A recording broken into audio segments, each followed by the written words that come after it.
And I'm really pleased you're here. This is one of the most exciting days of the year for me. You thinking I must not have a life, right?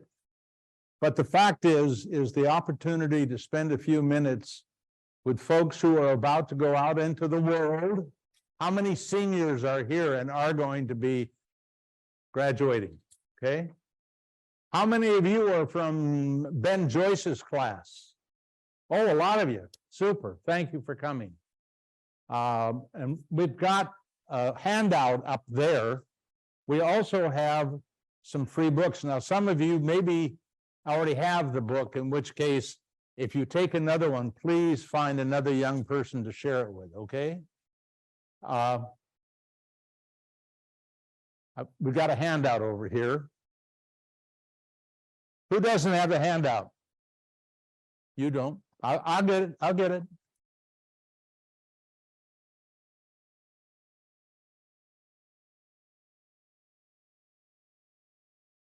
Thank you. You know, since you are about to go into one of the most exciting times of your life, I started at Western. Well, I didn't start working at Western, but I did play flag football here. Do they still have flag football intramural? Do they? Good. But I had a great time here. I got married at 19 in Seattle, and I'm from Wenatchee, which is a small town. Seattle is not, and I thought, not a good place to get married and stay. So we moved to Bellingham and went to Western. And I knew exactly what I was going to do. I was going to graduate from Western. I didn't know I was about to have a child, by the way, but that happened within the first couple of years we were here. That was not part of the plan, but I wanted to be a stockbroker. Anybody want to be a stockbroker out of curiosity? Anybody? Yeah. Sort of? All right. Well, I thought being a stockbroker and having a chance to work with smart people and people who've been successful because they had money, I assumed they must have been successful. When you're young, you make a lot of bad assumptions, but that's what I thought. And I got a job. So when I graduated, I went to work as a stockbroker. And I thought I had my future plan. And what I want to tell you today is there is so much we don't know about the future and what's going to happen to our lives. But it is going to be one crazy, wild ride. For example, I was the kind of person, you find a woman and you stay with her for life. Anybody else like that? Yeah. Well, I'm on my fourth wife. I honestly did not know that I wouldn't be married to one person forever. And I had 2 kids in my 20s. I had no idea that when I was 48 that I would adopt a little Chinese girl from China. And then when I was about 59, that I would adopt another one from China. No idea. I had no idea that I was going to end up starting a company that sold jewelry making equipment and supplies. Over 10,000 products. It was a catalog firm. I didn't even know how to make jewelry, but I ended up doing this because it was the right thing to do at that moment. Later, a company was going bankrupt, and because of a friend of mine, in fact, I had breakfast with this friend this morning in Stanwood. There was a company about to go into a public company, about to go into bankruptcy. And because of his recommendation of me to go in and run that company, I was able to get the job. And it changed my life because at 40, I could, in theory, retire. I had no idea how many more wives I was going to have. Well, I did think I could retire. And what I did was, because I didn't think I ever had to work again, how many people are interested in retiring early? Okay, a lot of you. If you don't know this website, I want you to know about it. It's called Choose FI, Choose Financial Independence. It is about helping people retire early. And there's another one called the White Coat or White Coat Investor. Yeah, it's for doctors, but the information could be for anybody, mostly. And one of the things that shocks me is how many hands went up here about early retirement. But I was at a wedding on Saturday night, and at the table, the dinner table, sitting at our table was a guy coming out of his residency as a cardiologist in Minnesota. And he knew about the White Coat Investor because it's for doctors primarily. And I asked him, how soon do you want to retire? Because that's what they're focused on, early retirement.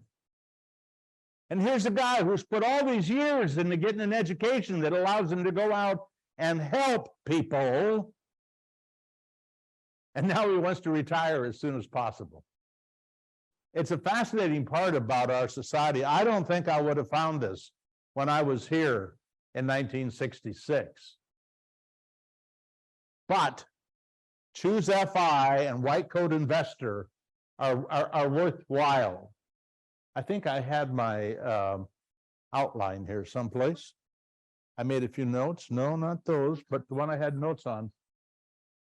All right, I'll have to make stuff up. Let me take one of these. You found it okay? The PowerPoint? You're working on it. Okay.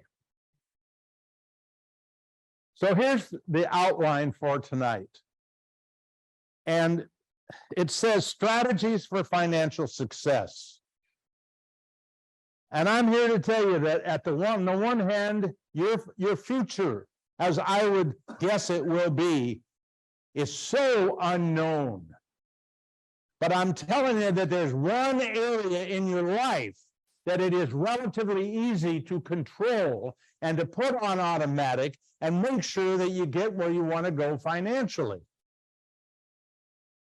And that's what I'm here to talk about, because it is like clockwork if you want to believe the research that has been done on investing.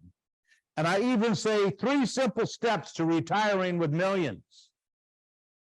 If I put down how many steps I want to talk about, I would have said 12.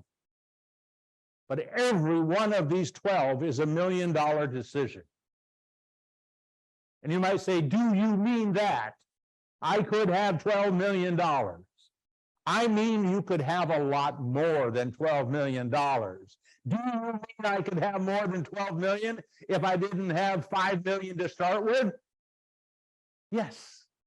Just by putting away a Roth IRA every year, you could. I want you to look at the second page, our mission. When I was 40, 1983, I took $15,000 and I started an investment advisory company. I was not doing it to make money. I was doing it for fun because I wanted to do something other than just work my tail off all the time. I'd already done that and I'd done just fine. Now I was going to kick back and relax and help some people with their investments. And that company that started with only a $15,000 investment was sold for many $1 million in 2012, and we had $1.6 billion under management when we sold the company. I waited 30 years for that. Oh, thank you very much. I waited 13 years for that investment to mature and to allow me to reap the rewards of that investment. And it's no different from you. Because the fact is, when you start investing in the stock market or the bond market, and you're going to hear me take a very strong stand about stocks versus bonds, and I don't think it will surprise many of you, but I see it this way. I see it that when we invest in stocks, and we have a bunch of them, or maybe a mutual fund, that we are in fact starting a business. And we have employees. We have products. The fact is, lots of people have businesses where they don't do very much. All they do is take care of some of the big decisions. And those big decisions for you are going to be something as simple as, what mutual fund? How much should I put in? How much in stocks? How much in bonds? But from that minute on, what you have is a legitimate business. And every day, millions of people get up and go to work on your behalf. That's what the stock market is about. I do not look at it as a place to have fun. I look at it as a business that I want to grow and have it do something for me. I'm almost 80. What do you think I want the money to do for me? Any idea? Okay, I just got back from 3 weeks in Japan. That's what I wanted to do for me. And I got to wrestle with a sumo wrestler. That's what it does for me. It didn't feel good when I got him by his diaper. I don't know what they call it. How many people have never seen a sumo wrestler in his diaper? Y'all know that sight. I couldn't even pick him up. Anyway, he did win. Life in retirement can be so unbelievably fun. And I promised my wife, the day I retired, I would never work for money again. And I have not made one penny. The problem is, she thought I said I will never work again. And if you look at the second page, the mission of our nonprofit, the Merriman Financial Education Foundation, the mission is to help people of all ages, newborn children. I'm going to give you an idea today for when you have your first child, something you could do that would make a phenomenal difference for that child, without spoiling them, by the way. I guess I should have the clicker. Or we always. Oh, okay. Are they at least hearing us in the? Okay. They got the PDF out there? I also sent the PDF. Okay. So I am here, one, because I graduated from this school. I think this is one of the most amazing campuses in the country. I love this school. I don't know if it's like what it was when I was here in the mid-60s, but it was like being in a small town. And Dr. Spratlin and his wife Lois, their house was open for the students to come. She played the guitar and we sang, and their kids ran around and wild and crazy, and it was really felt good to be here. By the way, that man recently died. He was a friend of mine from the day I met him here on this campus until he died a few years ago. So, $12 million decisions.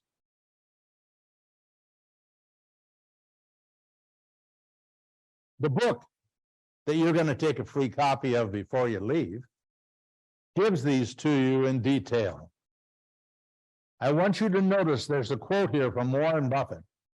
I think it's one of his best quotes. Well, let me give you one that I even like better.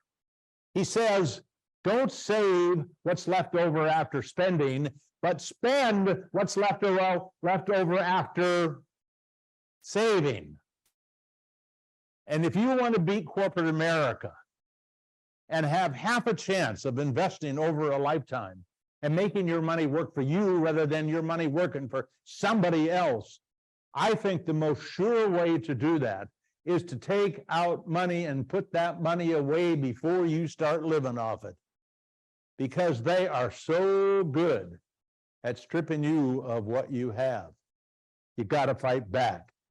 But this is the other one that I like from Warren Buffett. You only have to do a few things right, as long as you don't do too many things wrong, if you want to be a success. You only have to do a few things right, as long as you don't do too many things wrong. The problem is Wall Street actually wants you to do things that are not in your best interest. Why? Because it's in their best interest. I'm sure you know, if you know mutual funds, that it's in your best interest if you buy a mutual fund that does not have any operating expense or any commission and no minimum. You can get that at Fidelity, but these are zero funds, which means there's no place for Wall Street to make any money off of you. And is that good or bad? Yeah, you don't want them to make money off of you. You want to keep the money. And this is not about greed, it is about survivorship.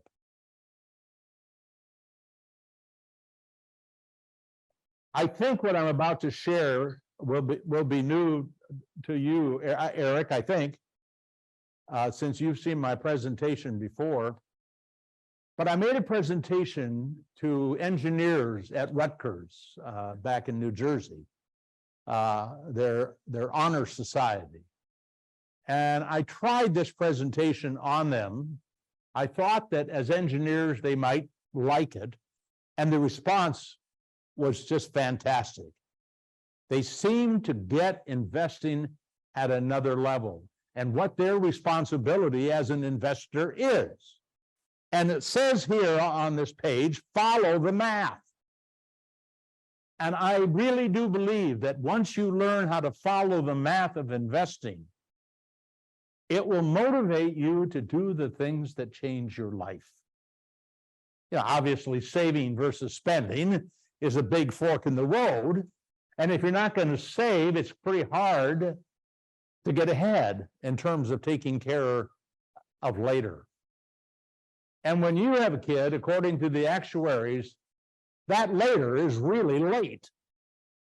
In Japan, where I just had the vacation, the average, a child born today has a 50-50 chance of living to 107. An American child born today, because we're not quite as good as the Japanese in keeping these kids alive, an American is 103. What that says to me is, if all of you want to retire early, how many years are you going to have to be paying yourself? 40 years. We've got a young fellow working with us right now, a volunteer. We have a handful of volunteers that are amazing, but this Jess is 37. He's a retired engineer. He retired 2 years ago. And he's teaching people that want to retire early how to do that, what steps to take. Here's what I mean by follow the math. This is the part where I can use the word guarantee, because what I'm about to show you is absolutely guaranteed. And that is the math. Let us just set up the assumption on table 1. The assumption that you put away $6,000 a year. The assumption that you did it for 40 years. And then you retired, and then you started taking money out of your investments in retirement, and you lived for 95 years. This can all be calculated, obviously, because we've assumed the compound rate of return is 8 during the accumulation, and during the distribution, the compound rate of return is 6. So everything that we figure out here is absolutely guaranteed, because there's no market going up and down. It's just the impact of the compound rate of return. So what do we know? We know that if you put away $6,000 a year and you get an 8% compound rate of return, at age 65, you will have $2.6 million. Now, that's pretty good, isn't it? For $6,000 a year for 40 years? Now, somebody might want to ask, where would you find an 8% compound rate of return for 40 years? I'm going to show you a product that is built to do that very thing, that each one of you can invest in without any deep understanding of the stock market. Now, it gets better. Now we're going to take money out. And on that 8% compound rate of return, if you took 4% a year, you took withdrawals. I'm sorry, I think I told you the wrong number. The value at 65 is 1.7 million. Now, please, I'm old and forgetful and I can't see very well. When I make a mistake, will you tell me? But the withdrawals over the 30 years, 2.6 million. And what you had left over to leave your heirs is another 2.8 million, which means to me this: if you put in $240,000, you make 8% a year, you will have 2.86 million in withdrawals, and you leave your heirs 2.8 million. That is the real return of your investments. What you get and what you give. That totals $5.5 million. Now, here's the part of the math that I love, and the reason these 12 simple ways are so important is because they're talking about this. What happens if you could increase the return by 0.5%? That's not a big deal. I'm going to show you all sorts of ways to do it. Okay? But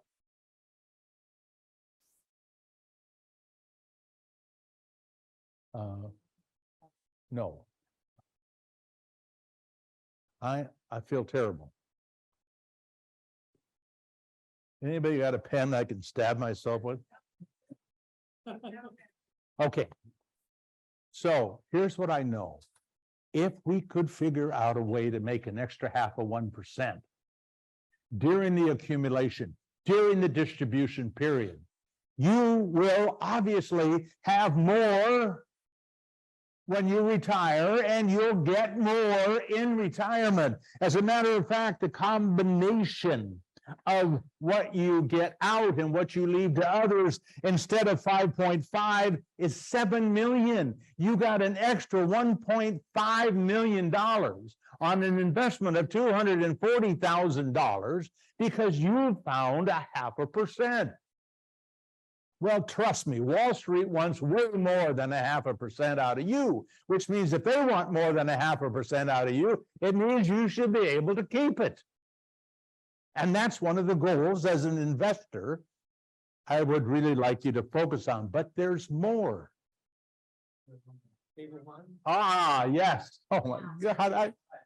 Oh, hallelujah. Want me to go out here and try it?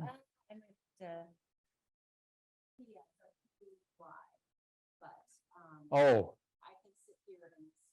Oh, okay.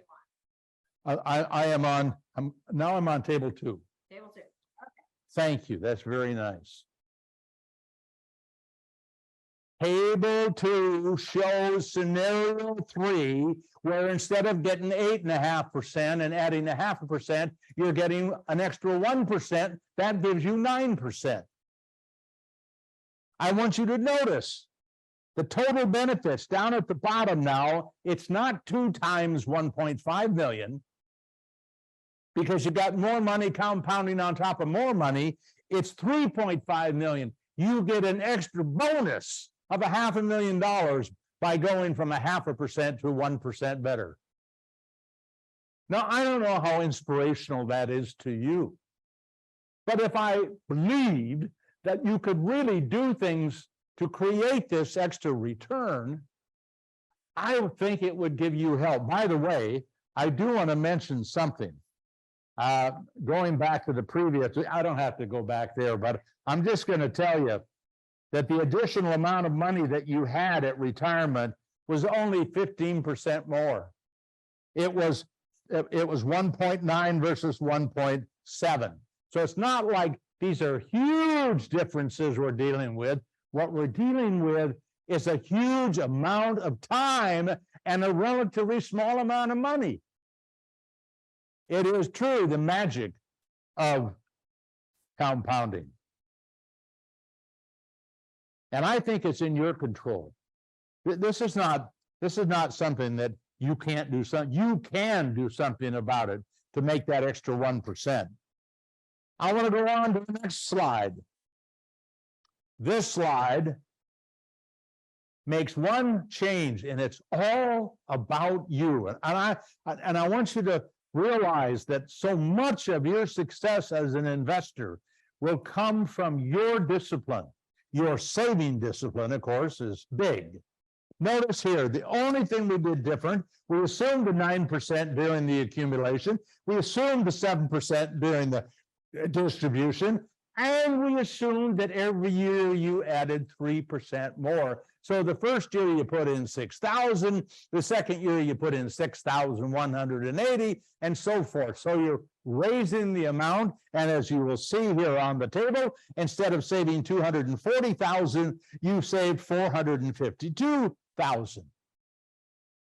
But you just need to see the payoff for that. The payoff for that was another 3.5 million. Yes, you put away more than 240. By the way, that could start to sound like a match on your 401k, couldn't it? I mean, there are so many ways you can build this pile bigger. And I got to tell you, I talk a lot about how many millions of dollars that you can have. It isn't just about being rich. I am working right now with people on the campus here, with helping them to build a program where every student who comes through Western will be required to take a financial literacy course. You think they need it? Yeah, you bet they do. Guess what it takes to do it? Money. And a lot of hard work from the people here on the campus to do it. Guess who likes to write checks because I've got more than I need? I love to write checks and help others. And that's one reason why it's nice to have more than you need. But let me tell you the other reason. I happen to philosophically believe that you hope for the best, but prepare for the worst. That's my philosophy. And so one of the reasons I believe in trying to have millions instead of hundreds of thousands is because it wouldn't surprise me that maybe, I would have more money today if I didn't go through all those divorces. Every time you get a divorce, you split stuff. And somehow the women seem to get more than the men. I'm not complaining. I'm just saying. So if I hadn't done that, I'd have way more money today to spend here at Western. But the fact is, these all are decisions that we are part of. And you don't want to make too many mistakes. And sometimes the mistakes are not even under your control. So many people think they're going to work forever, not retire at 40 or 50. They think they're never going to have to save because they're going to be able to work forever. And that's not what the studies show, because so many people who get in their 60s have all sorts of reasons why they no longer can work. So I want you to have oodles of money. But you're in control of that 3%. Then we have one more. The next one compares what happens if one person starts at 25 and one person starts at 30. I just want you to know the bottom line. Saving that extra 5 years versus versus waiting till you're 30 made a $4.7 million difference. The approximately $35,000 or $36,000 you put away during those first 5 years added up to an extra $4.7 million, either to spend or to leave. So the bottom line to me is there are so many ways you can change your financial future without worrying about the stock market or the bond market. But let's go on and follow the history. Next slide. Now we get into the action. This is where the action is. The market is up, the market is down. Companies fail, companies blossom. And in some cases, there's disaster for years. Other cases, there are just runaway bull markets from 1975 to 1999. The S&P 500, this is an index of all the major companies here in the U.S., corporations, public corporations. During that 25-year period, that index compounded at over 17%. And then from 2000 till today, it's under 7%. What does this tell you is a part of how you're likely to do? What is the word that represents one person got 17% and the other person got 7%? What's the one word? Well, let me see if we can find it this way. Some people are born in Uganda, and some people are born in New York City. Some people are black and some people are white. What is it that is called that you are either got 17 or you got 7? It's luck. So much of what you're going to have in your life is nothing more than pure luck. I had bad luck. My father didn't come back from World War II. That changed my life considerably because somebody replaced him. And we all have, by the time we get to be 80, stories of luck good and luck bad. So I will tell you this, as we look at the history, it isn't just about the returns. It's about the decisions that you might have made that more than likely would work out to your best interest. And the ones I want to focus on are the ones that I know have the highest probability of being in your best interest. There are lots of little things that might be good for you in terms of returns, but I don't care about the little things. I just think if you get the big things right, you'll be all right. Mark Twain said, "The secret of getting ahead is getting started." You may not have this one. The secret of getting started is breaking your complex, overwhelming tasks into small, manageable tasks, and then starting on the first one. Now, 100 people have said the same thing in a different way, but it's true.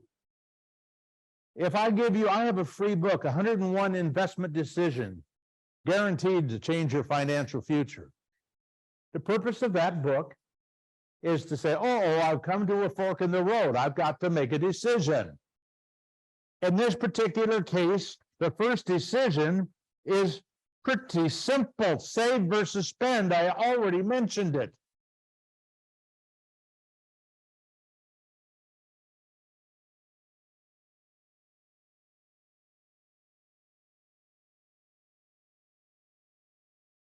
I've got these books for you too.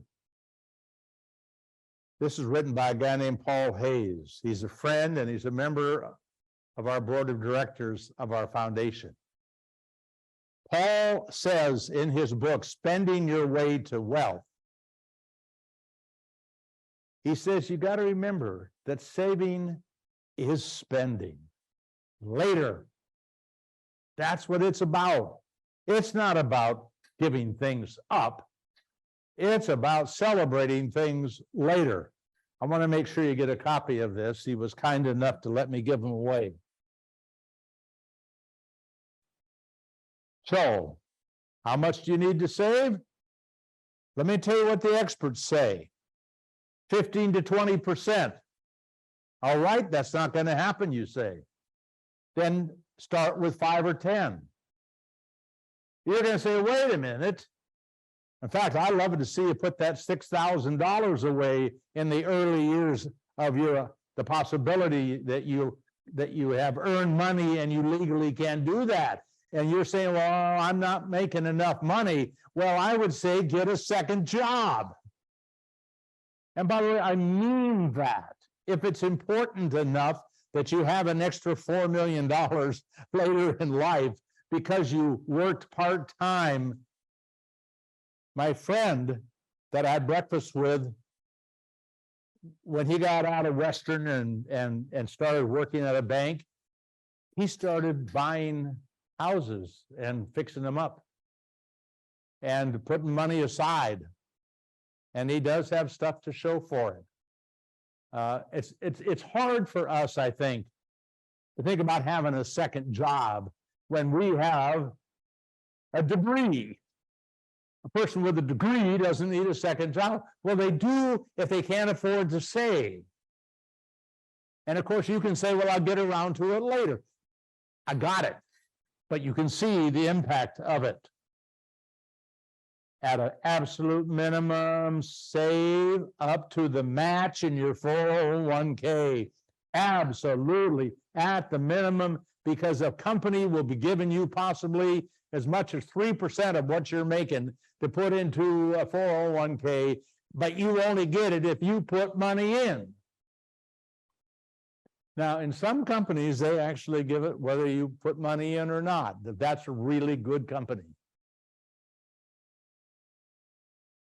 But I have yet to find anybody who argues with me that the outcome is likely to be better if you save rather than spend. By the way, if you were to put in and do a search for 100 ways to save money, you will get about 30 or 40 results. There are so many lists of how to save money. Number two, and I already covered this, but I want to cover it briefly because I also mentioned a child earlier, sooner versus later. Put away $1 a day from birth till 65. Get a 10% compound rate of return. Where might you get 10%? You might get 10% in the S&P 500. You might even get 11% in another asset class or 12% in another asset class. I'll cover those in a few minutes, but I'm just saying that getting the 10% compound rate of return, that's what the index has made since 1928.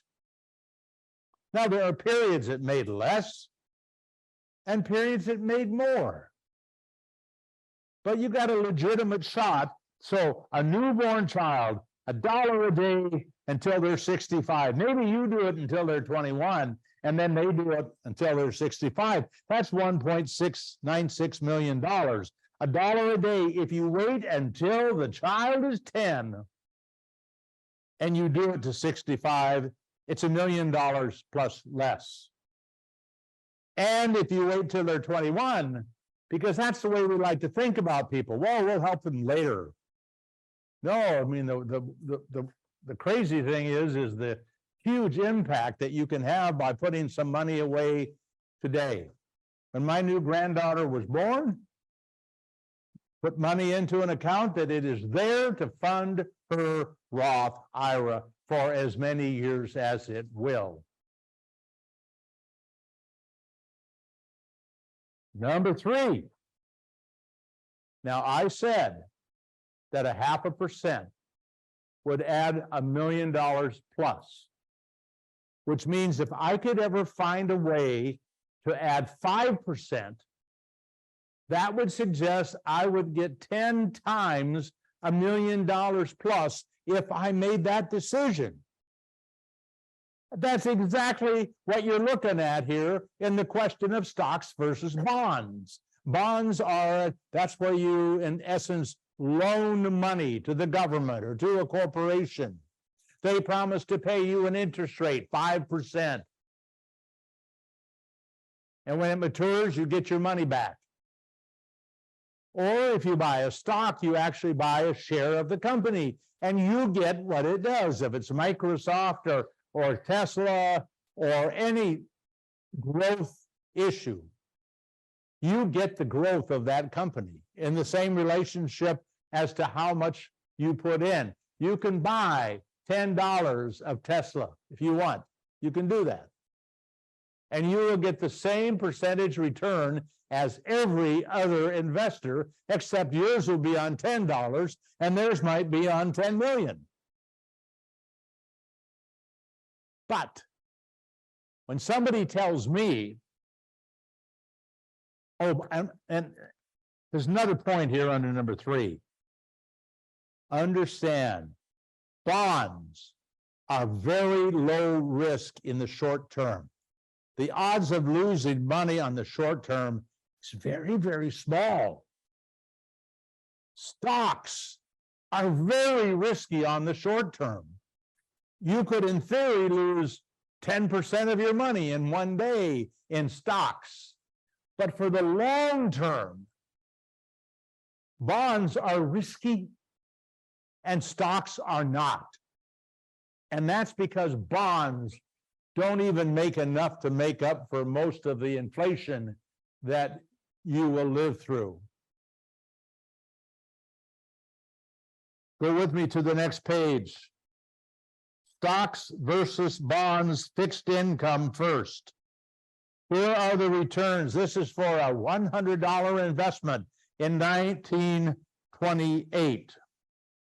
A $100 investment in short-term government bonds has compounded to be worth over 2,000. Intermediate term bonds over 9,000 and long-term bonds over 12,000. And the reason the long-term bonds make more is because they're more volatile. In fact, you can even see that. The worst year for long-term government bonds was a loss of 26%. Short-term government bonds minus 0.02, hardly a major loss. So that's bonds. Remember, $100, 2,000, or 12,000. When we go to the next page, we look at I just want you to look at this point. I just want you to look, if you will, at the first column where it says US LCB, S&P 500. That LCB stands for large cap blend. It's a blend of growth companies, powerful, successful, popular companies, and value companies out of favor, not popular, not growing in leaps and bounds. So it's got some aggressive stuff and some more, in sense, conservative. But what do we know? Over that 95-year period, large cap blend, $100 grew to $751,000. Think of that. 2,000, 12,000, 751,000. So what I'm saying is, for the long term, you want to have your money in stocks. That's a 401k. That's a Roth IRA or a Roth 401k. It's a whole bunch of things that are for the long term. Notice, though, for the S&P 500, the best one-year return was up 54, and the worst one-year return was down 43. That's volatility. That's scary to think you could lose almost half of your money. You will lose half of your money. I can't guarantee it, but I can tell you, as much as I can guarantee anything in the future, that you will have times as you save your money when you wish, why did I ever do this? Wouldn't I have been safer in the bank or in government bonds? Of course you're safer. The thing is to understand. You know, when you're in a business, you have to understand your client. When you're married, you have to understand your spouse. When you invest, you have to take the time to understand how they can go up and down and have it be normal, as it is in every other relationship in your life. There'll be good times and bad. When we go to the next page, now we're looking over 40 years. Now this is pretty impressive, looking at the S&P 500 only. Notice the best 40 years was a 12.5% compound rate of return, and the worst 40 years was 8.9. There are no minuses over 40 years. Oh yeah, you might remember October 19th, 1987. Anybody know what happened on October 19th, 1987? That was Black Monday. Went down 22% in when Black Friday was during 1929. But yes, it was a black day. The market went down 22% in one day. And people bailed out. Oh my God, it's the end of stocks. And there was even the front cover on US News and World Report. It says, the death of equities. You just can't listen to these people. Their job is to get people to open that magazine and read a story. And what leads? Bleeds? Bleeds lead. I mean, people like to read articles and to think about people struggling. And then they also have fear of their own safety. You've got to leave as best you can all of those feelings behind. Oh, I love this next one. Look at this. How many people have ever said to yourself, I don't want to be in the stock market, it's too risky? Come on, somebody's had that feeling. Yes, one, two. Well, I hope to turn those two around. But for those of you who've had ever second thoughts about the stock market, I want you to see this. The red is when the market went down 20%, so it was then called a bear market, and how far it went down and how long it went down. The blue is the market going up. If I've ever seen anything that suggests that one set of circumstances has an advantage over the other circumstances, I'm saying that blue is killing red. And that's the premium you get for putting up with the red. That is the way it works. 5.8, I just did this calculation this morning. 5.8% of the time in terms of months. From 1926 to 2022. 5.8% of the time we were in bear markets. The rest of the time we were in what we would call bull markets.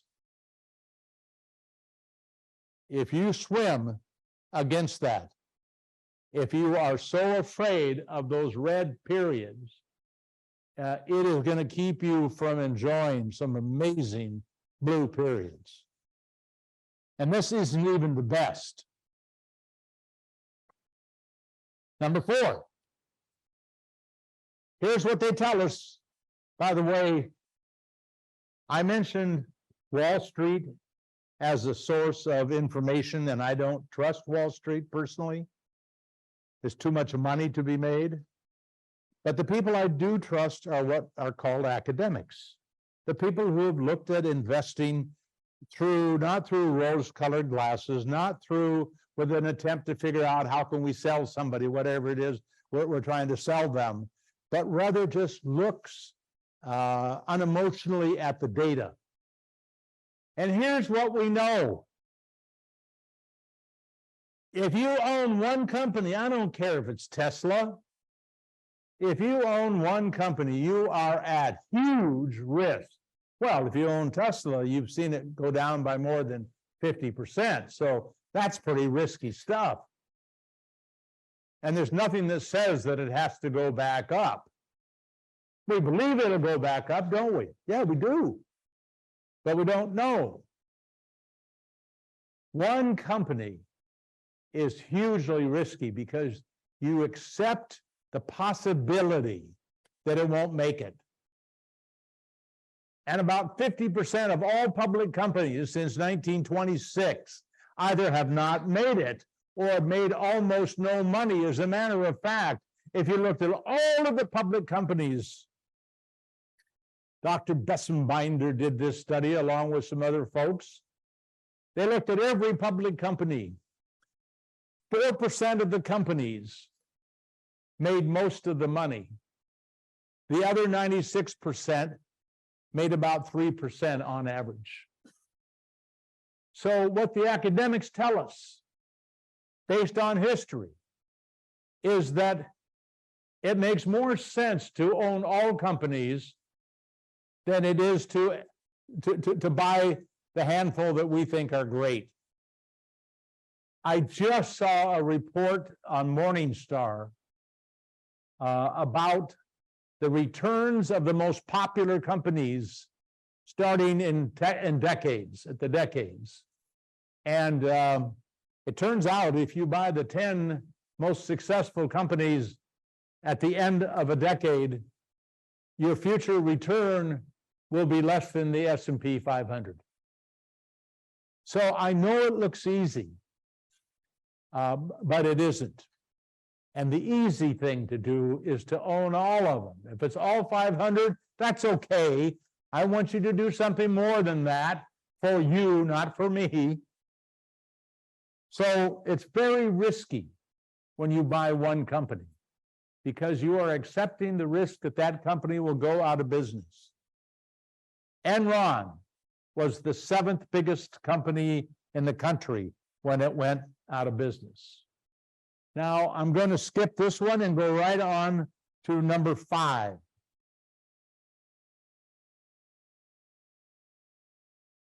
More news from the academics. I'm looking for 0.5% for you. There are many kinds of expenses when you buy a mutual fund. By the way, I don't want to leave anybody behind. Is there anybody who actually doesn't understand how a mutual fund works? Because it'll just take a second if you don't. Okay. When you buy a mutual fund, you can pay a load, a commission. And that commission at 5% in an equity fund is going to cost you 0.5% for the rest of your life. Because that $500 is gone, and what did that $500 grow to? In somebody else's pocket. I do not want your money growing in somebody else's pocket. There's also the expense of running the mutual fund. There's also the expense of taxes that might be generated because you buy and sell inside of a mutual fund. Yes. Is it possible that higher expense mutual fund managers, they're working harder so they could more?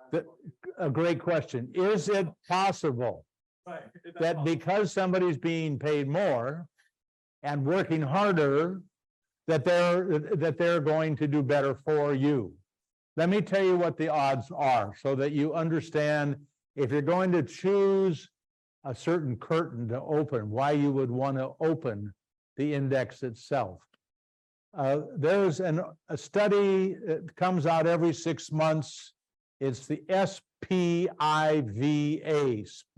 report. It looks at all mutual funds at 1 year, 5 year, 10, 15, and 20-year performance. They then show what percentage were able to beat the index. It's about 1 out of 10. In some cases, it's 1 out of 20. Now, okay, I'm looking for that one. And it's behind a door here somewhere. The problem is nobody has any idea what door it is. So you got that? Active management is costing you a fortune. Active management. The reason you would buy a mutual fund that that's actively managed is because somebody convinced you that manager could do better than an index that just replicates the market. What kind of person calls you and tries to get you to buy a mutual fund that's going to do better than the market that has a load in it and higher expense ratio? Is it called a stockbroker or an insurance salesperson?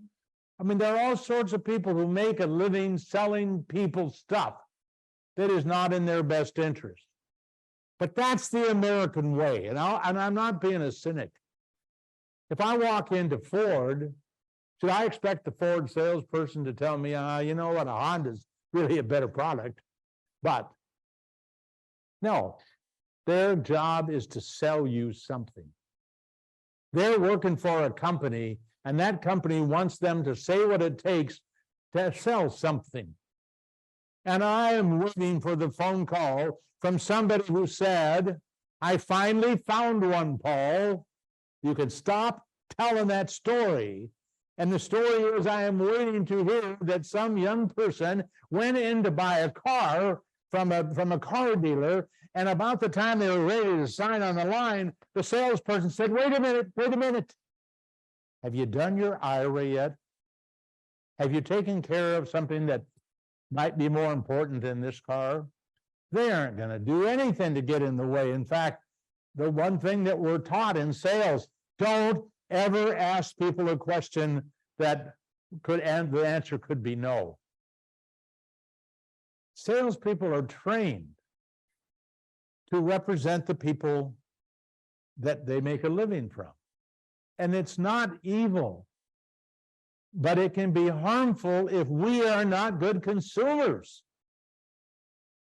And I could understand a whole bunch of things. I mean, God, I don't know anything about cars. I can't fix anything.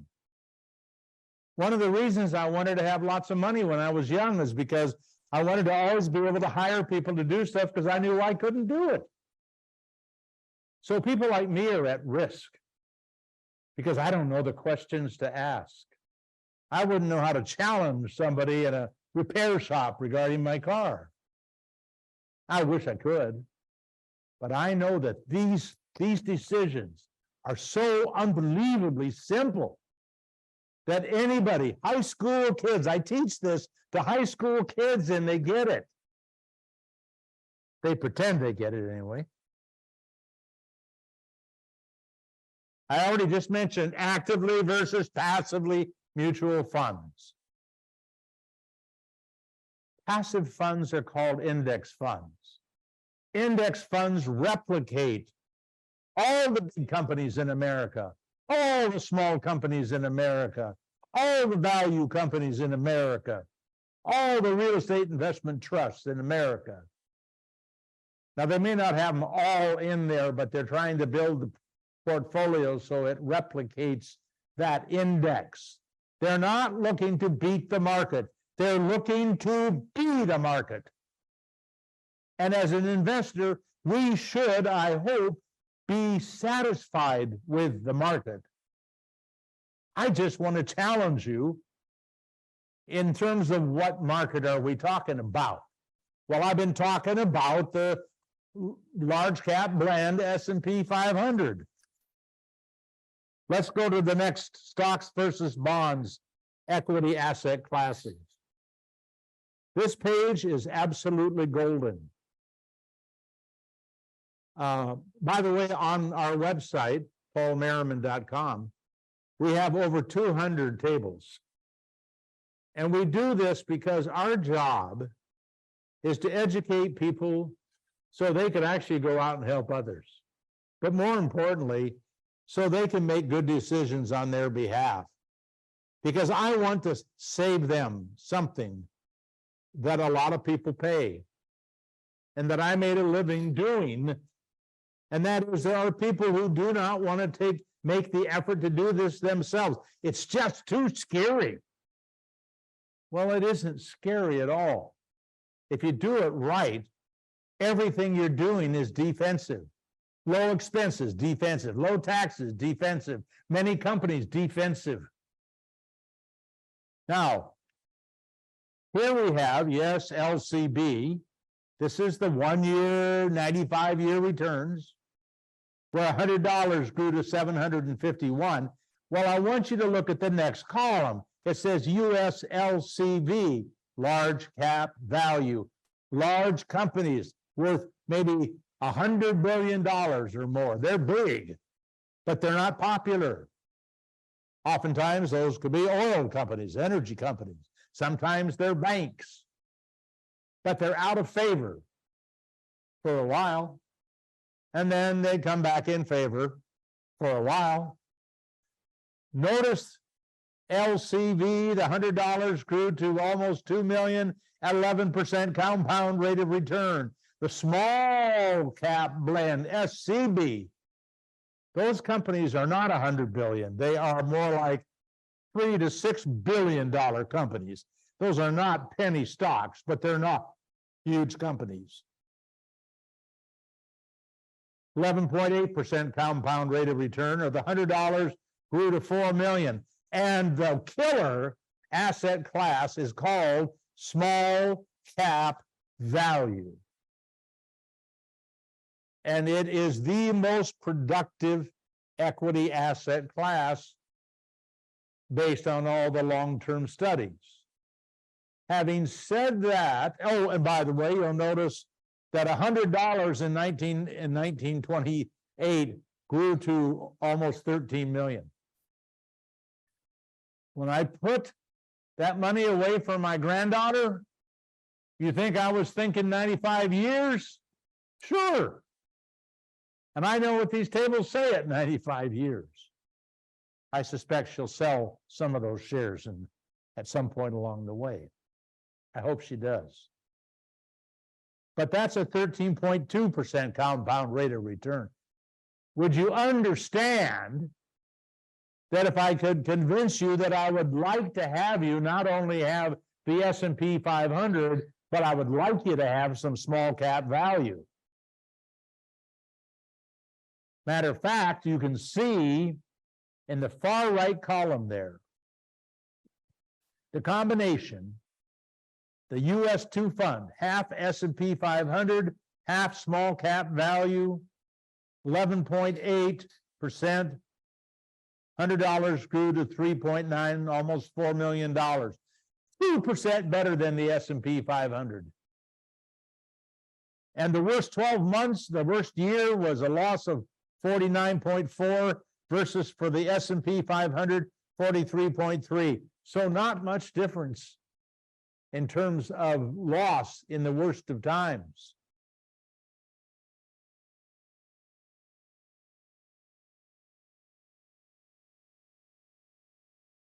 And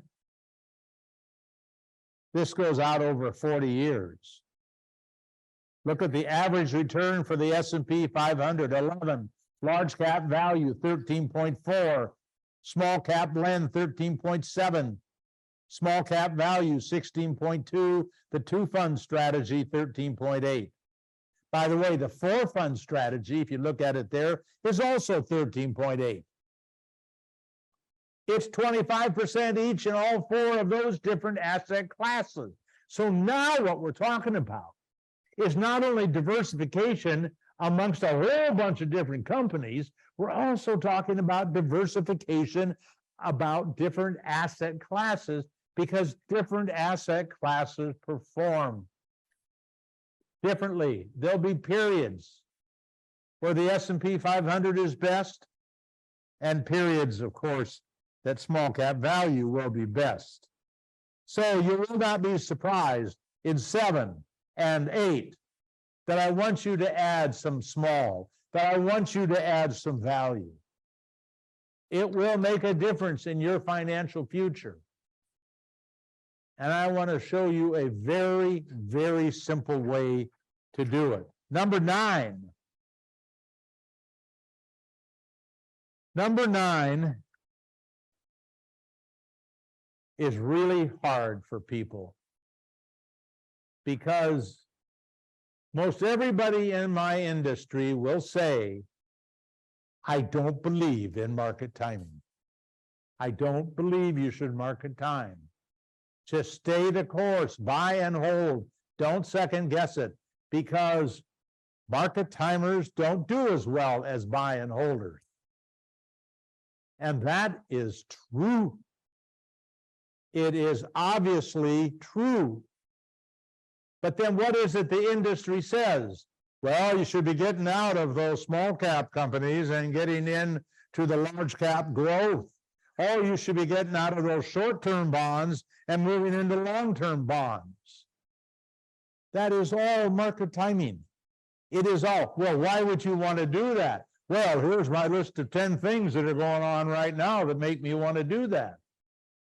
All of those things, that list is about events, things that are going on right now, things that have got your attention. And when they bring up the debt problem, and they say, I'm really worried about this debt thing here, and so we should be getting out of stocks and getting into bonds because the stock market's going to collapse.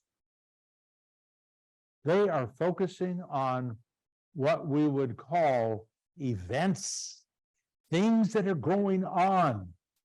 There is no evidence at all in the academic community that making decisions based on events is ever going to help you. It doesn't mean you can't get lucky. You can get lucky. But if you're making changes because you think it's the smart thing, well, yes, I want to be in the stock market for the next 40 years, but I think for the next week, I want to get out. Don't do it. Now, having said that, you want to so badly. It's like an addict who wants a hit because you want to bring peace to your mind and quit worrying and quit fantasizing about how you're going to lose all your money. When is it that people bail out in droves in the stock market? It's at the bottom of the market. They can't wait to get out because they're going to lose everything. That's how they feel. And it's human nature. When I saw that look in my stepfather's eye, and I saw what he had in his hand, I thought I was going to die. It turns out he didn't want to kill me, just trying to get my attention. But the fact is, I could panic when I saw that look in his eye and that razor strap that he had. And oh, by the way, what he did as a way of getting you to get tough, he was a master sergeant in World War II. What he did was he would spank you until you quit crying. Now, when somebody does that to you, you know that it really makes you hard. But it also makes you susceptible when you see that look in somebody's eye, or you just feel that something bad's going to happen to you. And I hear people say, oh, I knew that was going to happen. I knew the market was going to go up. Show me your diary where you decided what it was going to do every day, and let's see how good you were. You are not smarter than the market. You don't even know all the things that people are thinking about. There's a list of some 200 things that supposedly make the market go up or down. You're not checking on all 200. You're checking on maybe a list of 10. That salesperson is looking at that list of 10 because he wants you to do something. I need a commission. Trade, please. Buy and hold. Please. Number 10. All the studies show, and this is pretty good in math too, that when you dollar cost average into a diversified portfolio, I do not I do not recommend dollar cost averaging into Enron. Because Enron, yes, it was the 7th largest company in the country, but then it went away. So the fact that you bought a bunch of cheap shares on the way down didn't mean anything when it went broke. So I'm not advocating dollar cost averaging, but just picture with me for a second. The mutual fund is $10 a share. You're putting in $100 a month. You're getting 10 shares. The next time you go in with your $100, the shares are $5. You're going to get 20 shares. The funny thing is, when the shares are down in value, people don't want to buy them. They want to wait a while to see if it's going to be okay. It's wrong. It's human. And it's not that I want you to be inhuman, but I'd like you to do the whole thing on an automated, systematic way. Because the best way to deal with all of these emotional struggles we all have is to get it on automatic, where you don't get yourself involved in the process. But when you dollar cost average into a diversified fund, the odds are very, very high over a long period of time that you're going to do better, because you're going to buy more shares when the market's down and you're going to buy fewer when the market's up. Number 11. Taxes. Now, I'm just going to make you my recommendation, because there's kind of a formula as to whether you should be in a Roth IRA or a regular IRA or a Roth 401k or a regular 401k. But in essence, when you buy a Roth, there are a couple things that happen. You then, with that investment, never have to pay a penny of tax ever. When I was your age and just going into the industry, the securities industry, just before I went in, the marginal tax rate was 90%. There was a part of your income that you could pay 90% of what you made. The thing I've always kind of thought was interesting was it didn't keep anybody from, they didn't stop working. I mean, the whole idea that if you tax people more, then nobody's going to want to work. No, they work just as hard.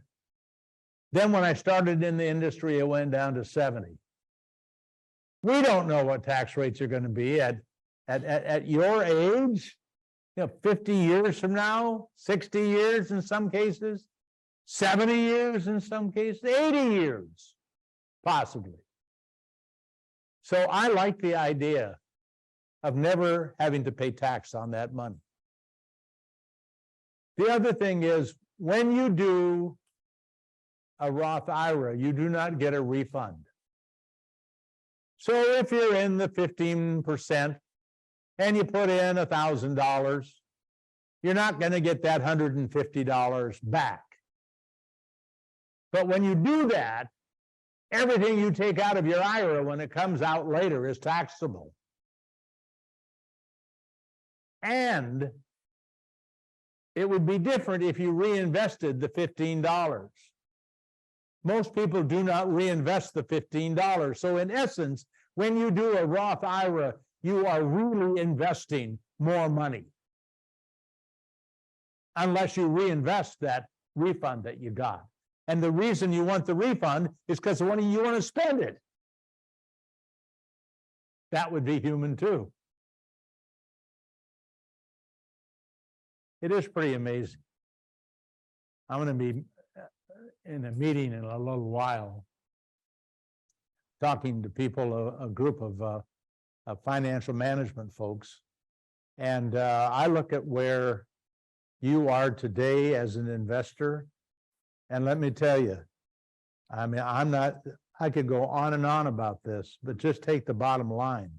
Investing has never been as easy, as efficient, as tax efficient, as low cost never had as much diversification.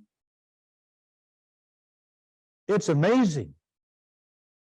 But Wall Street has to disrupt this amazing process and try to figure out, okay, that's great for you and those folks, Paul, but how do we get to go to Puerto Rico in the winter? Number 12, target date funds. Target date funds are an amazing, amazing product. I could say that they are probably the best investment strategy or product that's ever been developed. Now, I don't mean for every person, but for people who really don't want to be involved in the process, I'm curious, how many of you want to put money away, but you really don't want to have to make any decisions? Anybody? 1, 2. Okay. Now, it makes me kind of wonder what those other people are doing. Are they market timing? Are they buying and holding? What are they doing? Well, anyway, let me talk about this product for those of you who raised your hand. It is the only product that addresses you as a person. Mutual funds that were invented in 1924 or 28. Whatever, I say it in here. Mutual funds, 1924. They treat you like a millionaire with $100. Yay. But they don't know you. They don't know anything about you. In fact, it may not even be appropriate, that mutual fund that's been making a lot of money lately. You may be attracted to the quick returns people have been making. A mutual fund works for its prospectus. What it says in the prospectus of what they're doing to try to manage money for people. And if they put 100% of their money in stocks, they're at 100% in stocks, whether you have high risk or low risk, whether you're 2 years or 20 years or 90 years. They're just 100% in stocks. But it was an amazing product. And for many years, it was kind of the best thing around. And then came something even better. Don Bogle put together the first public index fund. It's called the S&P 500. It had low expenses. It had broad diversification. And people said, who would ever want to buy a mutual fund that owns all the companies? It owns the bad companies along with the good companies. I mean, that would mean your return's going to be average. Who would want to own a mutual fund that, well, you know the return is average? And what they hadn't done was look at the academic work that was being done at that time that showed that the average returns of these actively managed funds were not as big, as high as the indexes themselves. And Wall Street really didn't want, in fact, they called it Vogel's folly. They came up with all sorts of reasons, but that changed the face of investing since the mid-70s. Because now the money's going in your pocket. The diversification is wide. Everything that you want, except, wait a minute, that S&P 500 fund is always in the market. And I'm 80 years old almost, and I don't want to be all in the market. I need to have part of the money in bonds to reduce the volatility. And mutual funds didn't do that until the target date fund came along, and all of a sudden, if you said, I want to retire in 2065, they don't know a lot about you, but they know you want to retire in 2065, which means you are young or you're lying to them. And you might lie to them because you want the portfolio to be pretty aggressive. But if you're telling them the truth, And you are, and by the way, who knows at what age they're going to retire? They don't know, but they're built much like a pension fund is built to make sure the money is there when people need it.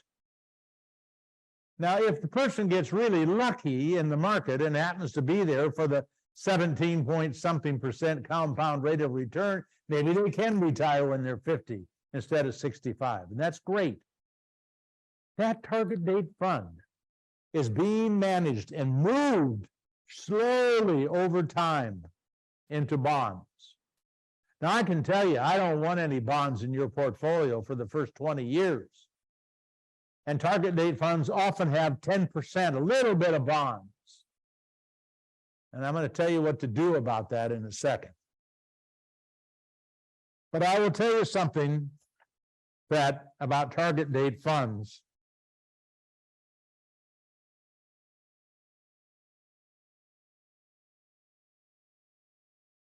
And I'm going all the way. Oh, you know what? We can stop at the glide path. Oh, yeah, thanks. The glide path page shows you how much is in equities and how much is in bonds.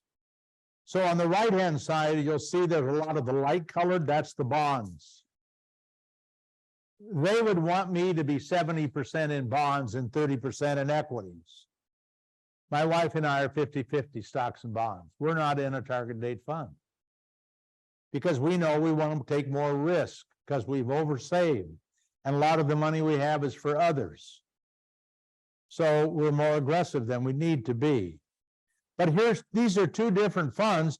Notice BlackRock, it doesn't have any bonds early on the BlackRock Target Retirement 2060. And later in life, it doesn't have as much in fixed income. I'm going to turn to the next page. There's a whole bunch of reasons I like these things for people who don't want to take the responsibility over their lifetime, but they want a good return. And I'm here to say that you will probably get a better return than people who didn't raise their hand. And the reason I say that is because in a study that was done by Wharton and Vanguard, they looked at 1.2 million accounts. They looked at accounts that had nothing but target date funds, people who just wanted somebody else to take care of it, and then they had people who did not have anything in target date funds. And what they found was the accounts that had target date funds were built to make about 2.3% more per year than those do-it-yourselfers who thought they were doing the right thing, like getting out of the market, having a lot of cash in their account, which is even worse than bonds. So I have high hopes. If you just put your money into a target date fund, you are going to do fine. And you should sleep easy. But I do believe, as I say on the next page, what's wrong with target date funds? I think they're going to keep you from making about another $2 million that could be made. And I'm going to tell you how to make it. I said that target date funds have too much in bonds early on. Also, target date funds, the equities they hold are almost all like the S&P 500. They do not have small cap value of any significance. They do not have any small cap blend. They don't even have much large cap value. They have some, but it is a portfolio that is most driven by large growth companies. So my friend Chris Pedersen, and by the way, he's our director of research at our foundation.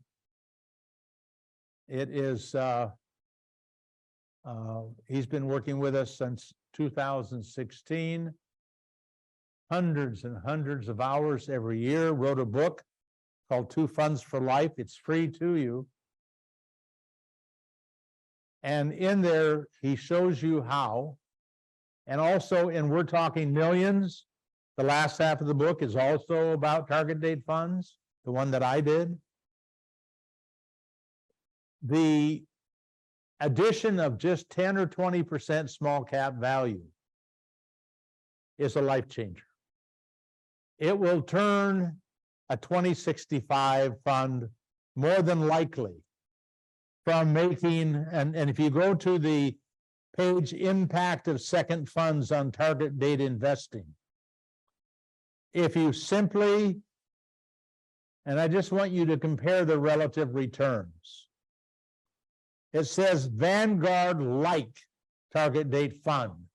Vanguard did not have a target date fund in 1970, but it is easy to replicate it because we know what they own and when they own it.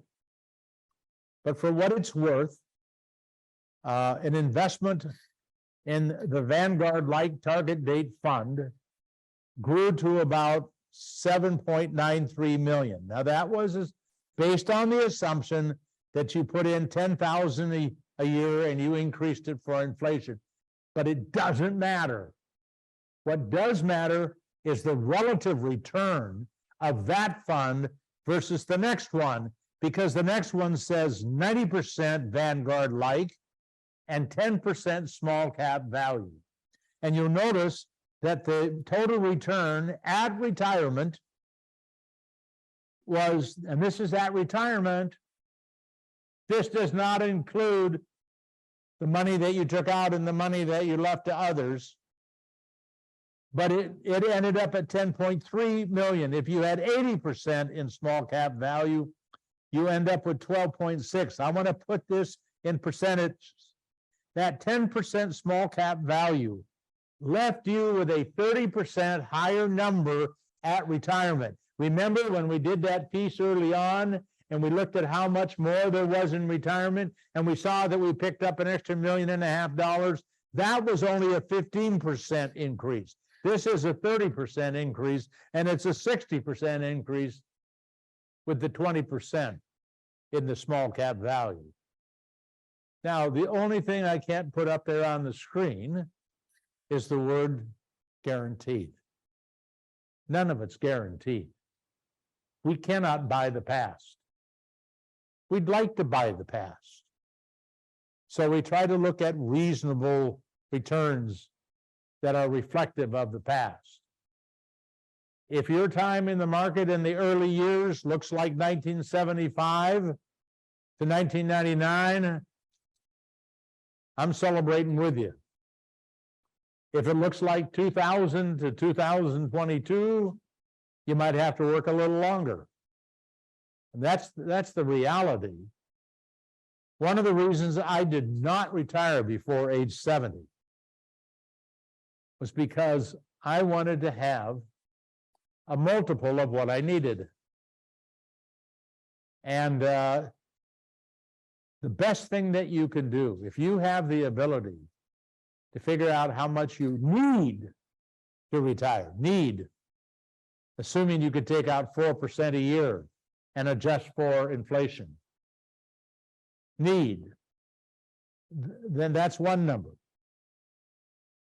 But if you want to be able, you can figure out how much it takes that instead of taking out 4%, 40,000 out of $1 million, you could take 5%.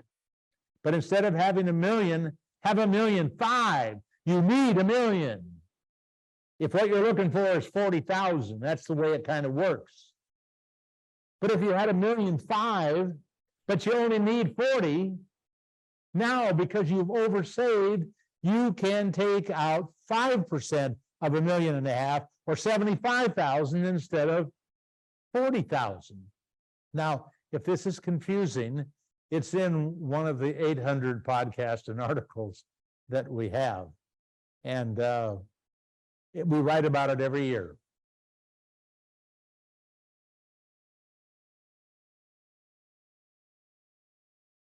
Now, these next couple of slides, I want to stand up and look at the.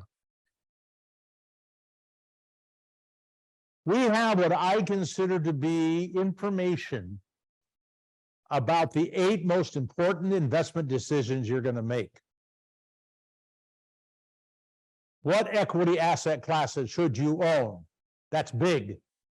How should you combine them? Big with small, value with growth. How much should you put in bonds to help you stabilize your portfolio if you do want to stabilize? What would the different portfolios that we recommend to people look like if I put in $83.33 a month starting in 1970 and every year I increased it? This is called the accumulation period. What I have done is I have done a podcast on all of these major decisions. And the next page will show that I have also done a YouTube piece. And when you go to these pages, you're also going to find out that we have an article on each of these major decisions. If I could sit down with each of you individually and walk you through this and show you why it is so important. In fact, this next week, I am going to record a podcast where I talk about these 8 sets of information and why each one is important. Because from my viewpoint, I have counted how many hours you likely have put in getting an education. It looks like it's about 16,000 to get a bachelor's. That's K through 12. That's the study time. That doesn't even count goofing off. And with that, you now have an education to go out and get a job. My daughter just finished, I have a 28-year-old daughter who just finished an MBA at Portland State University. And I thought, she didn't have any experience. Who's going to want to hire her? And she got hired kind of the first place that she interviewed at. It's a company called Lululemon. I'm sure some of you know Lululemon. And the money that they're paying her. I can't believe the kind of money you all are going to make. You're not going to start at what she started, probably because she's got an MBA. I'm sure that meant something. But I can tell you that I started making less than 5% a year what she is making her first year as a productive human. So if you save 10% of your money, whether you're making 40, 50, 60, whatever it is, and you're diligent and you take the risk of equities early in your life, as a matter of fact, if you'll stick with me and get on my newsletter list, I'm working on how to build a do-it-yourself target date fund that I just think is absolutely super.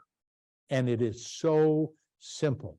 You will only have to use 3 funds for the rest of your life. And with those 3 funds, I tell you exactly when to change the combinations. Or you can check back on our website from time to time. I'll have it done by October. That's my goal. And I hope someday when you are 80 or 60, or when you start leaving money to help others, I hope you'll remember Western. I really do.